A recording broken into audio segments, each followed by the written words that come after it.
नमस्कार दोस्तों, Nepal telecom authority का एक रिपोर्ट आई है कल। उसमें उन्होंने कहा है कि इंटरनेट यूज करने वालों की संख्या और परसेंटेज में भारत नेपाल से पीछे हो गया है।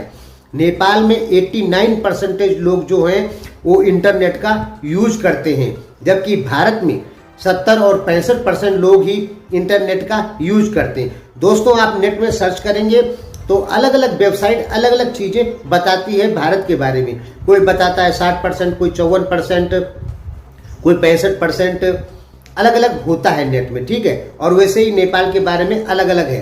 कोई 34% बताता है। 2020 की जो रिपोर्ट है उसमें था कि नेपाल 34% लोग, नेपाली लोग इंटरनेट का यूज करते हैं। लेकिन जो इस समय रिपोर्ट आई है नेपाल टेलीकॉम की तरफ से कि 89% लोग इंटरनेट का यूज करते हैं। दोस्तों, ये अपने में बहुत बड़ी संख्या है। यानी यदि ऐसा है, ये रिपोर्ट यदि सच्ची है, तो ये तो एक गर्व करने वाली बात है आप लोगों के लिए, क्योंकि अब आप लोग भी उन गिने चुने देशों की लिस्ट में शामिल हो गए। चलिए शुरू से बात करते हैं।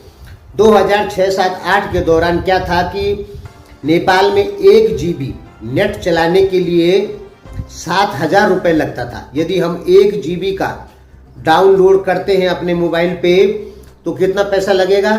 7,000 रुपया, यानी 1 MB का 7 रुपया। आप यदि 3-4 MB का कोई गाना सुन लेते हैं, 4 या 5 MB का, तो आपके 50 रुपये खत्म। यानी इतना महंगा नेट था उस समय नेपाल में। उसमें NTC वालों का नमस्ते जो है नेटवर्क सिम जो है, उससे यदि आप नेट चला रहे हैं तो आपको सस्ता पड़ता था। 2G नेटवर्क थे वो सब। और जो मेरो मोबाइल, जिसे आज एनसेल कहते हैं, इसका पुराना नाम मेरो मोबाइल था, तो मेरो मोबाइल से यदि आप नेट चलाते हैं तो 7 रुपये लगता था 1 MB का। कब? 2007-8-6 के दौरान। तो उस समय कोई सोच भी नहीं सकता था कि नेपाल में 89% लोग भविष्य में 89% लोग नेट चलाएंगे। जब 2012-13-14 आया तो उस समय क्या होता था कि एक आदमी कोई वाईफाई खरीद लेता था और 15-20 आदमियों को कनेक्शन दे देता था और सबसे 500-500 रुपये वसूल करता था। तो एक जगह वाईफाई खुलने से क्या होता था कि 15-20 आदमी जो है वो नेट चला पाते थे। उस समय भी किसी ने नहीं सोचा था कि नेपाल में 89% लोग भविष्य में 2021 तक 89% लोग इंटरनेट का यूज करेंगे, क्योंकि नेपाल में नेट काफी महंगा है। और आज भी भारत की अपेक्षा नेपाल में आज भी नेट महंगा है। भारत में बताते हैं कि 64 से और 70% लोग नेट का यूज करते हैं, और नेपाल में तो वेबसाइट बता ही रही है आपकी कि 89% लोग नेट का यूज करते हैं, जबकि नेपाल में नेट महंगा है। भारत में 1 GB का इस्तेमाल करना होगा इस समय तो आपको 2 रुपये 20 पैसे से ऊपर नहीं लगेगा एक दिन में। जो हमारे मंथली पैक मिलते हैं उसका कैलकुलेशन करेंगे तो 1 GB 2-2.5 रुपये से ऊपर नहीं पड़ता है 1 GB। लेकिन हमें लगता है कि नेपाल में नेट बहुत महंगा होगा। 2-2.5 रुपये में 1 GB बहुत मुश्किल है कि नेपाल में मिलता होगा। इस समय मुझे पता नहीं है कि नेपाल में किस हिसाब से नेट मिल रहा है। तो ये कह सकते हैं हम लोग कि नेपाल में जो नेट है वो बहुत महंगा है, भारत की अपेक्षा बहुत ज़्यादा महंगा है। लेकिन इंटरनेट का यूज कर रहे हैं 89% लोग। ये मैं नहीं कह रहा हूँ, ये आपकी टेलीकॉम अथॉरिटी कह रही है। तो यदि 89% लोग नेट का यूज कर रहे हैं तो ये अपने में एक बहुत बड़ी बात है। हमारे देश में नेट बहुत सस्ता है, फिर भी हमारे देश का जो परसेंटेज निकालेंगे तो 64 और 70 के बीच में ही जाएगा।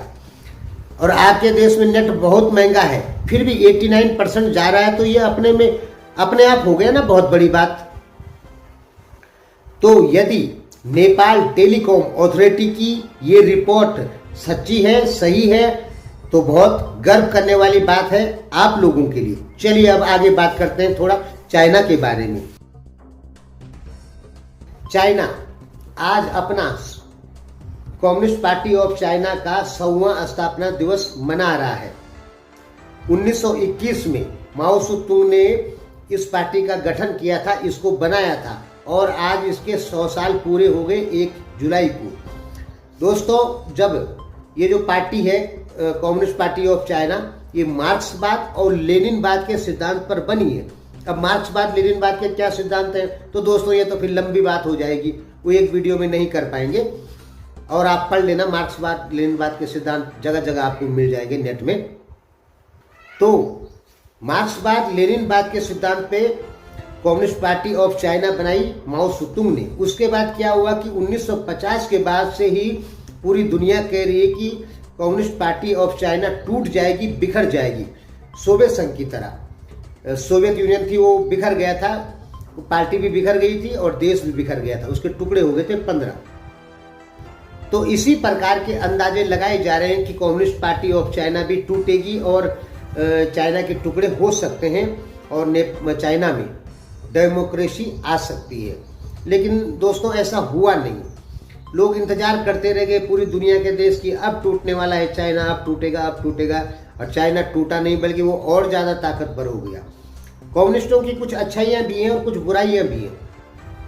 ज्यादा करके कम्युनिस्ट अपने देश के हित के लिए ही सोचते हैं और जल्दी से जल्दी विकास करना चाहते हैं। वो विकास भले गलत तरीके से हो या सही तरीके से हो, उनको केवल विकास से मतलब है। फिर कम्युनिस्ट पार्टी का एक रूल ये भी है कि भ्रष्टाचार कर रहा आदमी करने दो, यदि वो पकड़ में आएगा तो उसको सजा हो जाएगी। फिर उसको छुटाना इतना आसान नहीं है। भारत या नेपाल में क्या हो, कितना भी भ्रष्ट नेता हो, वो आखिर छूट ही जाता है। चाइना में नहीं छूटता है, अगर पकड़ा गया तो नहीं छूटेगा। कह सकते हैं कि कम्युनिस्ट लोग अपनी जनता को खुश रखने के लिए विकास कार्यों पे बहुत ज्यादा ध्यान देते हैं। ये कम्युनिस्टों के अच्छे लक्षण हैं। लेकिन कम्युनिस्ट लोग जो हैं वो दूसरे देशों के लिए कभी अच्छे नहीं हुए। सबसे ज्यादा जो दूसरे देशों की भूमि पर कब्जा किया है वो कम्युनिस्टों ने ही किया है। आप सोवियत यूनियन को देख लीजिए या चाइना को देख लीजिए, सबसे ज्यादा जो दूसरे देश की भूमि पर कब्जा किया है वो कम्युनिस्ट लोगों ने ही किया है। यानी कम्युनिस्ट अपने देश के लिए बहुत अच्छे होते हैं, लेकिन दूसरे देशों के लिए बहुत ज्यादा खराब होते हैं। अब आप लोग ये मत कहना कि कम्युनिस्ट बहुत अच्छे ही होते हैं।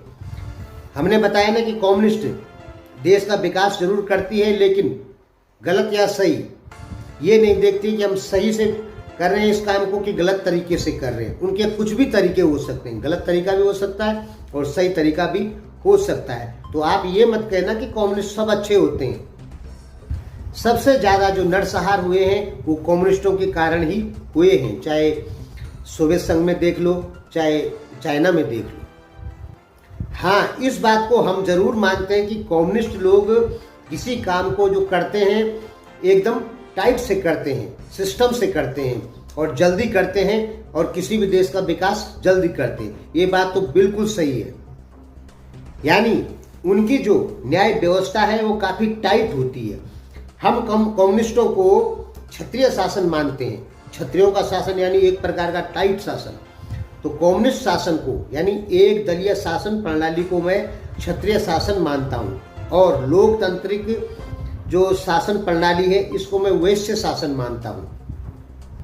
वैश्य शासन का मतलब हो गया आपका लूज, जो माने कि एक स्थान पर टिकाऊ नहीं है, कभी कुछ हो जाता है, कभी कुछ हो जाता है, तो वो हो गया वैश्य शासन।